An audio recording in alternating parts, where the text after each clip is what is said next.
আমরা এখন যে সুড়ঙ্গটির নিচ দিয়ে যাচ্ছি সেই সুড়ঙ্গের উপর দিয়ে হাতি চলাচল করে এবং হাতিরা এটার উপর দিয়ে যায়, এপাশ ওপাশ বনের এই জঙ্গল থেকে ওই জঙ্গলে তারা চলাচল করে। আমাদের ট্রেনটি সেই সুড়ঙ্গের নিচ দিয়ে যাবে, যেটার উপর দিয়ে হাতি যায়। চলেন।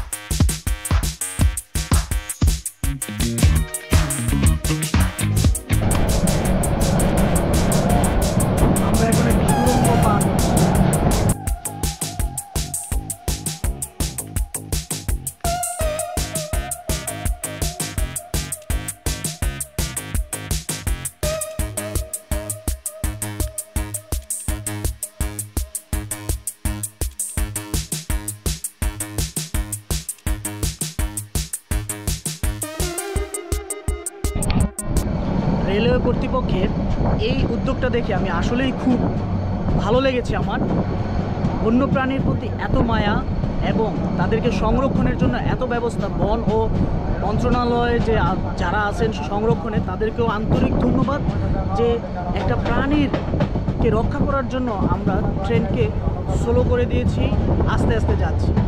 এটাই হচ্ছে মানুষের আসল পরিচয় এবং বাংলাদেশের প্রত্যেকটি সেক্টরে উচিত এই জিনিসগুলো ফলো করা। ট্রেনে একবারে বসেই পড়লাম, বসে বসে এই ভিউগুলো দেখছি। এবং এখানে দিনে না আসলে একবারে ট্রেনে যাওয়ার মানে পুরো ব্যর্থ।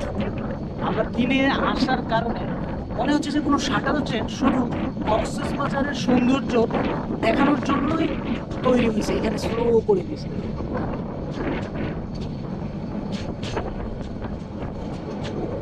ছোট ছোট টিলা আর বন জঙ্গল দেখবে, হাতি থাকলে হাতির পাল যেতেও দেখবে।